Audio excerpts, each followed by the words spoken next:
Hi guys! In our first example about Lewis structures, we're going to go through a medium question.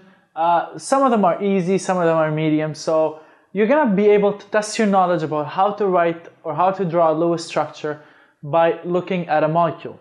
So there's specific steps that you need to follow in order to draw the Lewis structure for a molecule. You also need to know specific rules before you judge how a molecule would look like.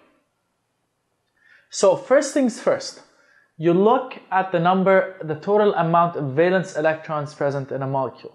So whatever atoms you have in the molecule, you have to know how many valence electrons each atom has, and then add all the total electrons together and see how much they are. So H2S. H we know has 1 electron in its valence shell. It's located over here. Group 1 has 1 electron in its valence shell. So you have 2 H's, so it's 2 times 1. Now look at S. For S is in group 6. Group 6 has 6 valence electrons in its valence shell. So plus 6 electrons. That would give you 8 valence electrons. So now we know that the molecule has 8 valence electrons. So what do we do now? Well, we need to write a plausible structure for the molecule. How do we know what is a plausible structure for a molecule? Well, there are specific rules that you need to know. First is that H is always a terminal atom. H is always located at the terminals of the molecule. Because it has 1 valence electron, it can only bind to it can only share 1 electron. So we know that H is on the side. Now, what about the central atom? Well, of course, over here we only have S, so S is going to be in the middle. But a rule of thumb is that the central atom is always the atom that is least electronegative. So you compare the atoms that you have in a molecule, and whichever one has the least electronegativity, that would be the central atom. So we have 8. So let's draw S in the middle, H on the side. Okay, let me just make it more clear for you guys.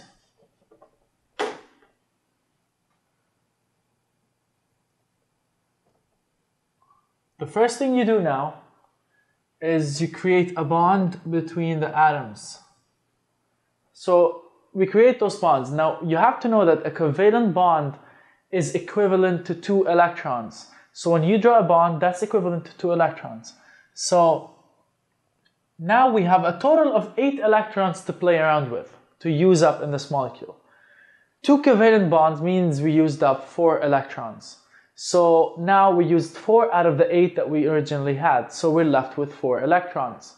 So what do you do with those extra electrons that you got? The first thing you do is satisfy the octet rule of the terminal atoms. So you start off by adding those extra electrons that you have to the terminal atoms in order to satisfy their octet rule. So we look at H. H has 2 electrons. H is satisfied. In order for H to satisfy its octet rule, it only needs to have 2 electrons in its valence shell. So this one is satisfied and this one is satisfied. So we do not need to add the electrons here. So what are we left with? If we left with valence electrons, extra electrons, we add them to the central atom. Now, before adding them, I just want you to check and see that S is not even satisfied yet. 1, 2, 3, 4. It has 4 electrons. It needs 8 to be satisfied. So you add up the extra 4 electrons that you have. So 1, 2, 3, 4. Now the S has 1, 2, 3, 4, 5, 6, 7, 8. So it has 8 valence electrons. Therefore, it satisfies the octet rule. So now all the molecules here we have satisfy the octet rule, and therefore this is the final structure that we have for the molecule H2S. Now moving on to a slightly bigger molecule, SO3. So the same process happens again. You need to find the total number of valence electrons. S has 6 plus O3 So O has 6 electrons as well. If you look at the periodic table, O is here. So it has 6 electrons, and there's three oxygens in this molecule. So you need to multiply 6 by 3. What is this equal to now? So 6 times 3, 18, plus 6 is 24 valence electrons. So we have 24 valence electrons for this molecule. So again, the least electronegative goes in the middle. Between O and S, S is the least electronegative, so S goes in the middle. Put the O's on the side now. And connect the molecules, the atoms with a bond. So we have 1, 2, 3 covalent bonds. That's equivalent to 6 electrons. So we used up 6 out of the 24. We're left with 18 valence electrons now.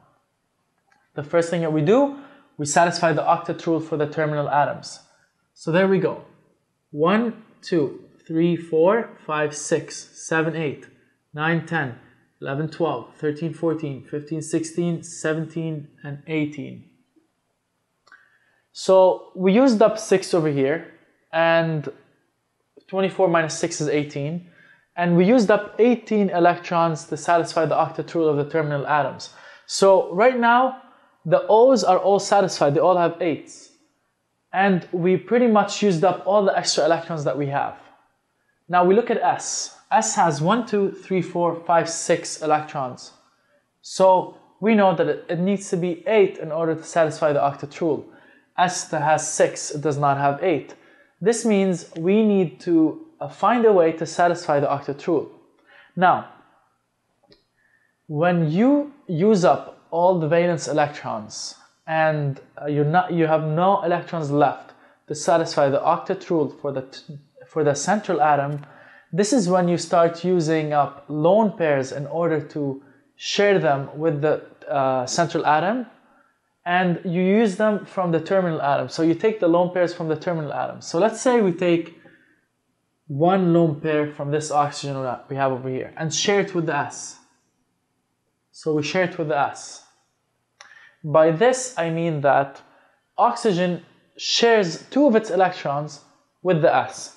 So now, instead of actually drawing it with single bonds like we did, we could take off this lone pair that we have and draw another line here. This, guys, is a double bond, so double covalent bond. So now look, O has 8 electrons. This O has 8. This has 1, 2, 3, 4, 5, 6, 7, 8. Because each covalent bond is 2 electrons. So this is 8 and this is 8. Let's look at the S. 1, 2, 3, 4, 5, 6, 7, 8. So S is now satisfied. Therefore, this is the final structure that we have for SO3. Moving on to C. So in C, they're asking us to draw the Lewis structure for NH4+. Now in this case, we have a non-neutral molecule. So it has a positive charge on it. What do we mean by having a positive charge? 2 things you have to know. Positive means it lost an electron. So it means the whole molecule as a whole lost 1 electron. We'll see how this translates when we're doing the Lewis structure. When it's negative charge, this means there's an extra electron. So let's start by doing the typical steps. N has 5 valence electrons, it's in the 5th group. So 5 plus 4 hydrogens times 1. Now, this is where the charge comes into place. This is a positive charge, it lost 1 electron. So you have to subtract 1 from the total. So 5 plus 4 is 9, minus 1, that's 8 valence electrons. So you have a total of 8 valence electrons. So again, the N is in the middle, the H's are on the side. And remember, you connect the atoms with a bond. So 1, 2, 3, 4, 5, 6, 7, 8. So the bonds already use up the 8 valence electrons. So this means that this is the final structure that we have for the skeletal structure that we have for NH4+. Now, the thing is about non-neutral molecules is that you need to represent the charge in the Lewis structure. So just don't take into consideration this. So look at this here. That is the molecule, and then you put a positive charge over here representing the positive charge that you have over here. Now, going on to the HCN. Again, same process. 1 electron, valence electron for H, plus 4 for C, plus 5 for N. That would give you 10 valence electrons. C is always in the middle. And you put the H and the N on the sides, connect them. Now, covalent bonds use up 4. We're left with 6. H does not need any electrons to be satisfied. So let's use the 6 for N. 1, 2, 3, 4, 5, 6. So N is now satisfied. And we don't have any more electrons to use up. Now let's look at C. C has 1, 2, 3, 4. 4 electrons. It needs 4 more to be satisfied. Where do we get it from? You guessed right, we get it from the lone pairs of N. So let's use up 1 lone pair. This would give us H, C, double bond N, and then 2 lone pairs on N. Now N is satisfied, H is satisfied, C has 6 electrons, so it's still not satisfied. So we have to use up another lone pair from the N. And this would give us a triple bond between C and N. Now if we look at the structure, N is satisfied, C is satisfied, and H is satisfied. Therefore, this is the final molecule Lewis structure for the molecule HCN. Finally, CO3 2-. So it has a negative charge. This molecule has a negative charge. Again, 4 valence electrons for C plus 3 times 6 for oxygens. And then the 2- means we add 2 electrons to the total. So plus 2. 18 plus 4 is 22 plus 2 is 24 valence electrons.